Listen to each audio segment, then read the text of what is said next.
You'll be working for the Bureau of Transnatural Resources in the position of Technical Editor. You've been assigned the name Jasmine Control. Hey, is this a drill? Where should I go? We're in asymmetry then. This is worse than I thought. This isn't gonna make much sense right now, but this building can move. Keep this receiver on you. If you get stuck or you see something that doesn't make sense, give me a call. Scarlet, pick up. There's something here. It's huge and... That's what we call a lark. I don't know who it used to be, but that's what it is now. Don't listen to it. It'll try and lure you in, and then you'll be like one of them. None of this makes any sense. What the hell have you people gotten me into? Nothing here makes sense. Get used to it. Keep quiet, use your wits, and with a bit of luck, you might make it. Or, in your case, a lot of luck. Now I've got to run. I'll see you on the outside. And don't tell anyone you heard me sing or I'll bury you myself. Welcome to the Department of Variance Control. Scarlet, Jaunt. Over and out.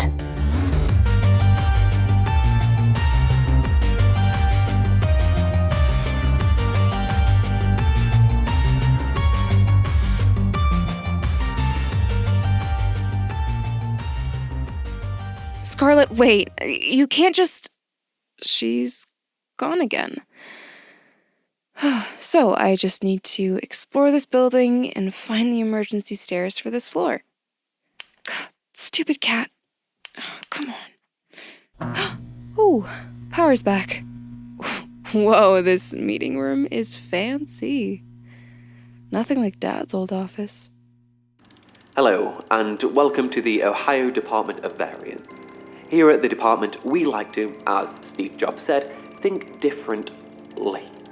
Differently seems better, unless it's a noun. Nevertheless, you'll be working in the Bureau of Transnatural Resources. Say, that's my bureau too. Our bureau's speciality is the cryptozoological, the fictobiological, and the supernatural. You, like many, are probably thinking, gee, Professor Proof, aren't all those just different ways of saying made up? Well, just because something is made up doesn't mean it doesn't exist. My crew collects samples from these groups and tests their properties and potential uses. These tests have made possible many fantastic inventions. Elastic metal, self-forming sand, mid-range instantaneous conveyance. Why, we've even managed to engineer a sleek, deep-sea diving suit that has NASA knocking on our door. In the coming days, you'll be acclimated to all of this and more. During this probationary period, you will be forbidden from communicating with anyone outside the department about your employment. On your paycheck, you will simply see State of Ohio as your employer.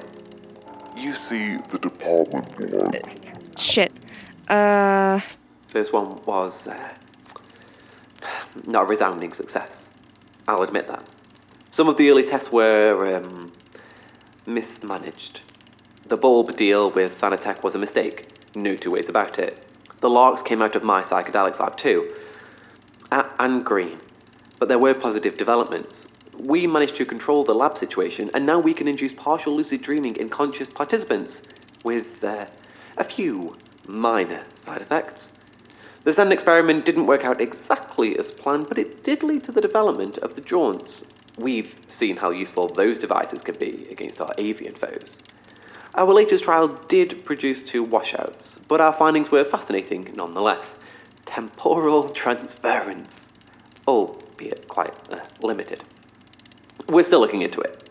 Many of the Division of Fictobiology's failures have been the department's boons. Hell, we just discovered a few new genders no one's even conceived of yet. Now that I'm in charge of the division, I expect these good fortunes to only grow in the future. I'm not the financial expert of the group, but I think you'll agree I've done my homework this time. The setup for this is minimal, the cost easily under 10,000, assuming that it runs its course in the projected timeframe. We only need patience, and patience, to participate. Yes, I believe so. I'm not sure when we would begin. It's, circumstantial. We're not confident, but we've got a decent window in which to prepare. Yes, we do have one on staff, but I don't think it would be prudent to complicate the test any further. I suppose, when framed in such a way I can see it working. And with that inclusion, Reading yourself will sign off on the funding proposal? Very well, Prudence. My team and I will get to work immediately. Thank you for your magnanimity. The projector whirred to a stop. Now, in the buzzy glow of office lights, Jasmine took in the office around her. She was standing in a wide meeting room with a long ovular table, chairs lining both sides. In front was a screen, and behind the table stood a speaker and a projector. The carpet lining the room was a pale green, much finer than the pointedly dull gray flooring in the rest of the office. Wow, so they weren't messing with me. This stuff is real. Hey, was that nerd I just heard Sterling? He's okay? Oh, you're back. No, sadly, just a recording. Should've known. He's probably under a desk somewhere. You got away from that monster down there? Yeah, I was able to hide out for a bit. When the power came back, it went all haywire and ran off. I think we'll be fine for now. Hey, Scarlet. It's pretty empty up here. While I'm looking around, why don't you tell me about yourself? I'm no good at icebreakers. It's nice to know your coworkers. Okay, let's see. I'm 5'7", reddish hair, could send your nose through your brain with one elbow. I don't know, what the hell do you want? Are you from here originally? Alright, fine. I'm not from here, but I've lived here for a decade or so. I think it's pretty much home now, for better or worse. I was born here. Well, not here. An hour or so west. I've got an older brother. We don't talk much anymore, though. How about you? Only child. Must have been lonely growing up. No. I had friends. I could see them when I wanted, and when I didn't, I was plenty happy to be on my own. Still am. No spouses? Kids? Fat chance. I guess that isn't lonely either. I have a hard time on my own. Look, I'm not good at relationships. Never have been. Doesn't mean I don't try, just means they don't last long. By the way, have you noticed all the art hanging in this place looks like shit? I don't think they've updated it since it started in 91. Never seen more pastel squares in my life. It's like I'm working in a fucking orthodontist's office. So, when you're on your own, what do you like to do? Just gonna glide right over that misdirect, huh? I like hiking, horror movies. I do Muay Thai on weekends. I like fixing up old machines, jeeps, cameras, pistols, anything before like 86. And I cook some mean vegan mac. You gotta use hummus for the extra protein. How's that for your little dating profile? Good enough? Sounds pretty good. Any nice hiking trails I should check out? Yeah, sure. If we get out of here alive, I'll send you a pamphlet. Okay, now it's your turn. Well, like I said, I grew up west of here. My hometown was tiny. There wasn't much to do there, so I read a lot. I made up a lot of stories. My brother was into film, so I'd make little movies with him and his friends sometimes. Mostly recreating scenes from games he liked. But it was fun. I had a bunch of stuffed animals, too. I still do, somewhere in the basement. Anyways, these days, I still read a lot. I like cooking shows, crosswords, red wine. I don't get out often as of late, but I'm a decent mixologist and can whip up a poem or two in my free time. Oh my god, whip up a poem? Are you 90 years old?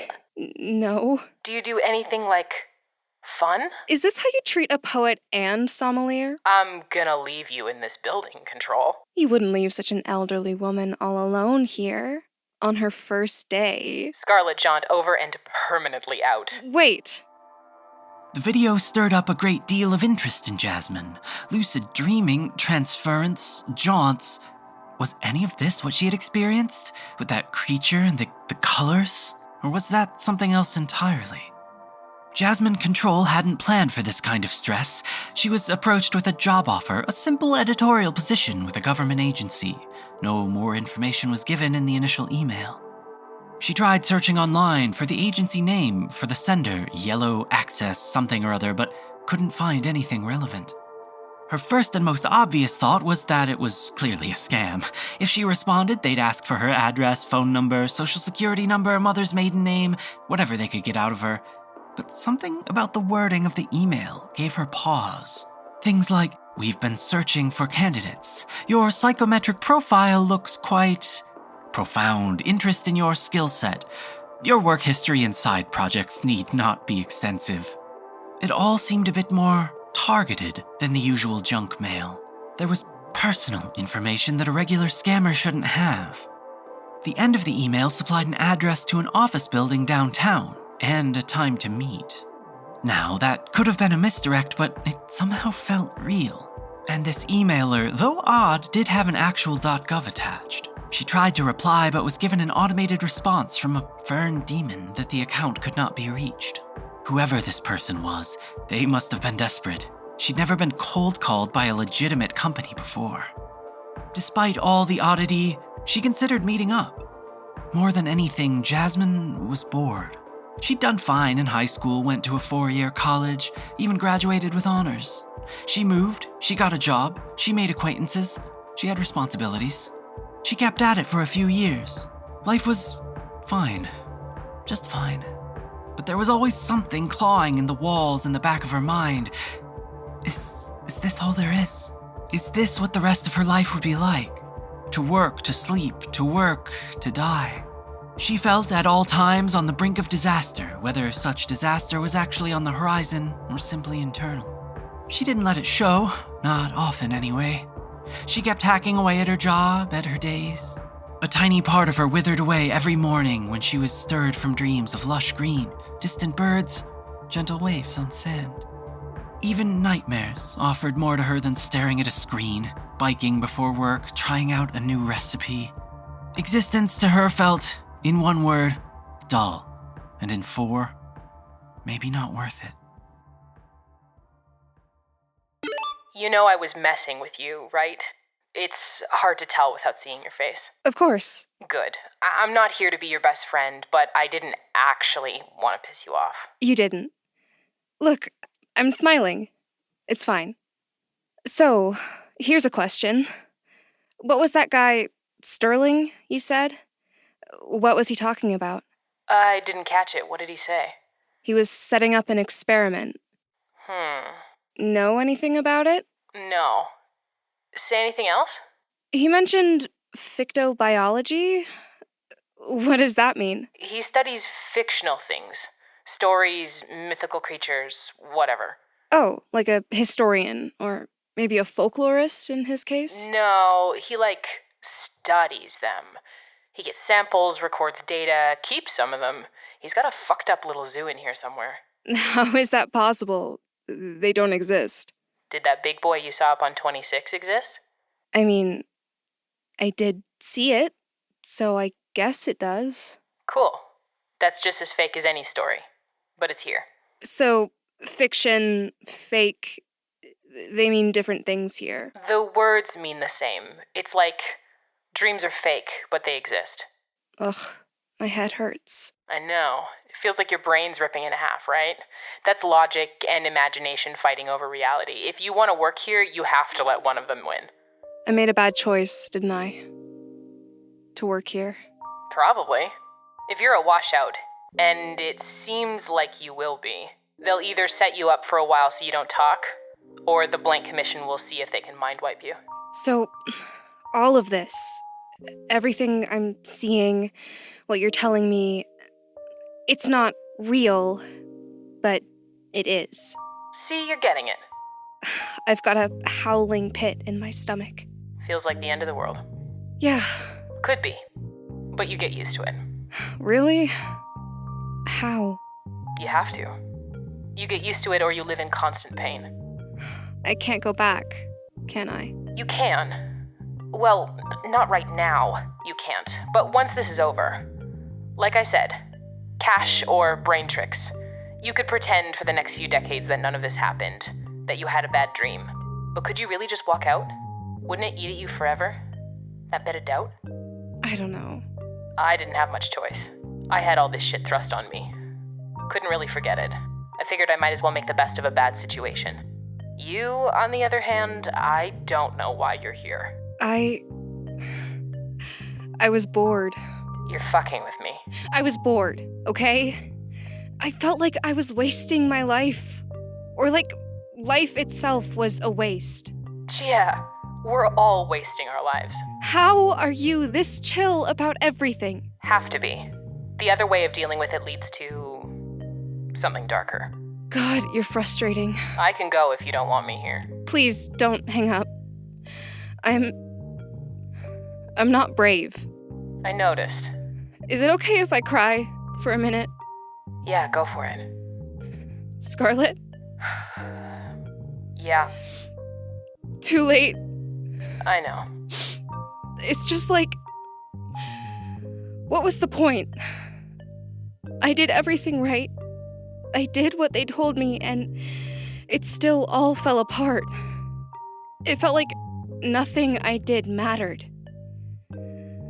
I feel so empty. Very existential of you. Violet was into that stuff. Had a huge tome with the guy's face on it. Nothingness and something.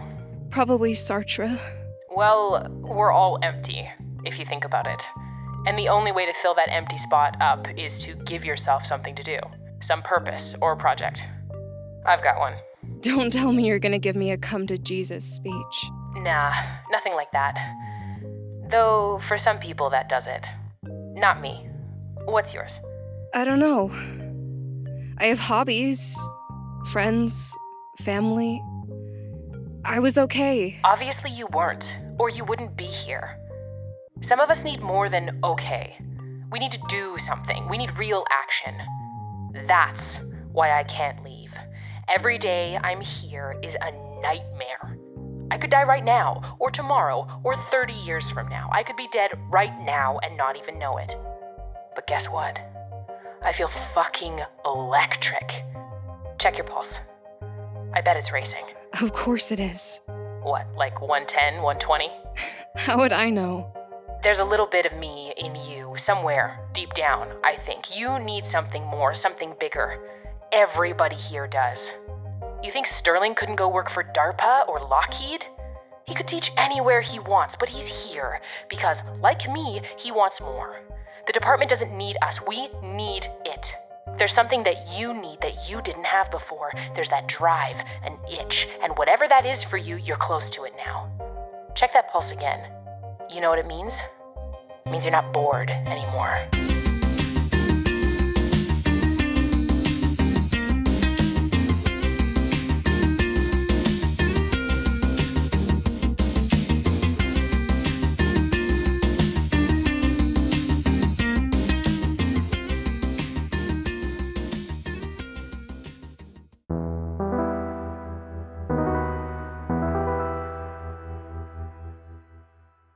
Hello everyone, this is creator Rat Grimes with just a few notes here. First, I'd like to thank the cast in order of appearance: Jess Syratt, M. Carlson, Emily Kellogg, Shaun Pellington, Justin Hatch, William A. Wellman, Tatiana Gefter, Saph the Something, Taylor Michaels, and special guest Shannon Strucci. Without them, there would not be a show. Head on over to somewhereohio.com for more info about the cast and where you can listen to their other shows. Second, I'd like to thank our patrons: Tibbs, Evan, Ethan, Kidcha, Jennifer, Patricia, and Gads. If you're looking for another audio drama to check out, you should listen to The Night Post. It's an audio drama podcast about the conscripted couriers of a city at odds with the ancient arcane frontier that surrounds it. It's an award-winning supernatural audio drama about survival, tradition, and the vast unknown from a team of LGBT creators. Thank you for listening.